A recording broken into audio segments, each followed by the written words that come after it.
सबसे पहले मैं धन्यवाद देना चाहूँगी अंबोली पुलिस को जो जिन्होंने मेरी शिकायत दर्ज की और मुझसे सारे सबूत लिए, सबूतों की पुष्टि की, जांच पड़ताल की। उसके बाद राखी सावंत और उनकी वकील फाल्गुनी ब्रह्मभट्ट के खिलाफ एफआईआर दर्ज की।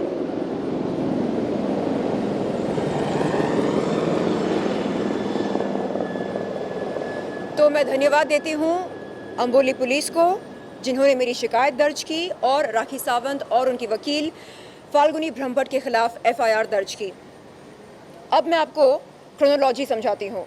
क्रोनोलॉजी यानी 1 by 1 इवेंट्स की जो चेन है वो समझाती हूँ। सबसे पहले मैं कहाँ गई? एग्जैक्टली सही जवाब मैं गई थी जुहू पुलिस चौकी। कब? 3 नवंबर के दिन राखी सावंत के खिलाफ शिकायत दर्ज करने। जुहू पुलिस चौकी ने क्या कहा सॉरी मैडम, हम ये शिकायत नहीं ले सकते। मैंने पूछा क्यों? तो कहा कि घटना स्थल उनके जुरिस्डिक्शन में नहीं आता है। घटना स्थल क्या है?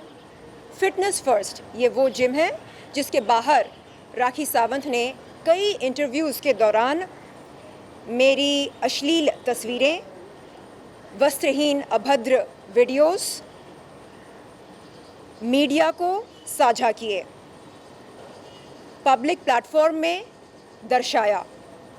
इसके अलावा उन्होंने मेरे लिए कई सारी अभद्र, अश्लील, गंदी, घिनौनी टिप्पणियाँ की।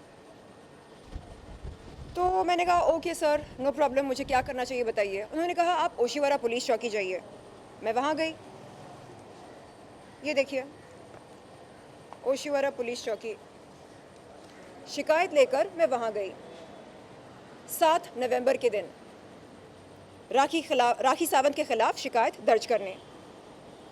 ओशीवारा पुलिस चौकी ने क्या कहा सॉरी, हम आपकी शिकायत नहीं ले सकते। मैंने पूछा क्यों?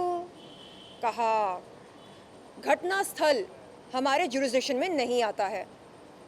मैंने पूछा मैम, जुहू पुलिस चौकी ने भी यही कहा, आप भी यही कह रहे हैं, तो मैं जाऊं तो कहाँ जाऊं? उन्होंने कहा एक काम करो, आप अंबोली पुलिस चौकी जाओ, क्योंकि ये जो फिटनेस फर्स्ट जिम है ये सब टीवी लेन में है, तो ये अंबोली जुरिस्डिक्शन में आता है।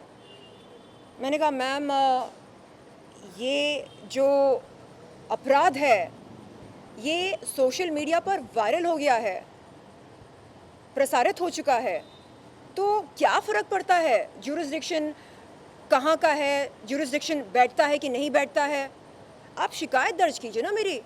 उन्होंने कहा नहीं, ऐसा नहीं चलता है, जुरिस्डिक्शन के अंदर अगर घटना स्थल हो तो ही हम शिकायत दर्ज कर सकते हैं, ये कानून कहता है। उन्होंने मुझको समझाया। मैंने कहा कोई बात नहीं। तो उस दिन मैं वहाँ से सीधे गई अंबोली पुलिस चौकी पर। तारीख देख सकते हैं 7 नवंबर।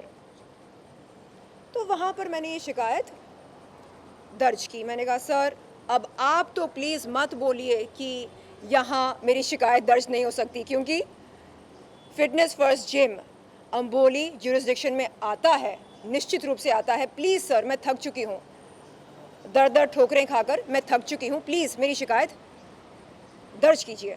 उन्होंने कहा बेशक आपकी शिकायत दर्ज की जाएगी।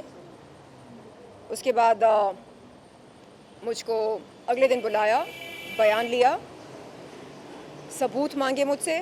मैंने सारे सबूत सोशल मीडिया में से निकाल कर उनको दिए। उन्होंने उन सबूतों की पुष्टि की।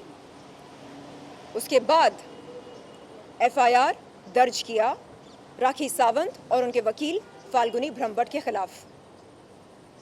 उसके बाद क्या होता है, कहानी में ट्विस्ट आती है, और वो ट्विस्ट क्या है?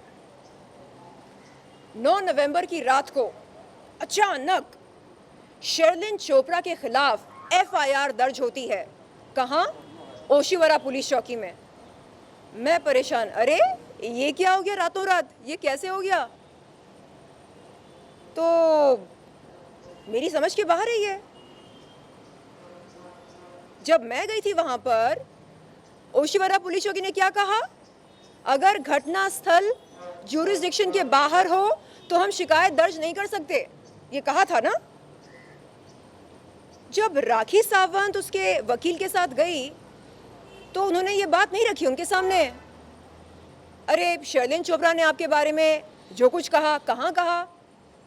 जुहू में कहा ना, तो जाइए जुहू पुलिस चौकी। ऐसा नहीं बोला, ओशिवरा पुलिस चौकी ने ऐसा नहीं कहा राखी सावंत से या उनकी वकील से। तुरंत बगैर सबूतों की पुष्टि किए फटाफट शर्लिन चोपड़ा के खिलाफ आईपीसी 509 की धारा लगा दी। क्यों? क्योंकि वो एक कॉग्निजेबल धारा है। आईपीसी 509 क्या कहता है? अगर कोई इंसान किसी महिला के खिलाफ कोई अभद्र शब्द का प्रयोग करता है या कोई अभद्र हरकत से उस महिला की इज्जत को उछालने की कोशिश करता है, तो उस इंसान पर ये धारा लागू होती है। अब सवाल ये पैदा होता है कि शर्लिन चोपड़ा ने ऐसा क्या बोला राखी सावंत के खिलाफ, या ऐसी कौन सी हरकत की? गंजी बोला, अश्लील बोला, घिनौनी बोला, बदजात बोला, बददिमाग बोला, गेंडी बोला, चर्बी की दुकान बोला। अब आप इन शब्दों पर यदि आईपीसी 509 की धारा लगाना चाह रहे हैं तो देश भर के लोगों को बंद करो जेलों में, क्योंकि आए दिन हम सब आमतौर पर इन शब्दों का प्रयोग करते हैं। अबे हो गंजी, अबे हो गेंडी, चल, इस तरह हम बात करते हैं। तो फिर लगाओ, सब पर लगाओ, आईपीसी 509 की धारा सब पर लगाओ। मैं जानना चाहती हूं कि 9 नवंबर की रात को किसका कॉल गया था ओशिवरा पुलिस चौकी पर? किस तरह का दबाव बनाया गया था ओशिवरा पुलिस पर? किस तरह का दबाव बनाया गया था? किसका कॉल गया था? मैं जानना चाह रही हूं। रातों रात शिकायत दर्ज हो जाती है, एफआईआर दर्ज हो जाती है, क्यों? इतनी घाई क्यों थी और ऐसी क्या मजबूरी थी?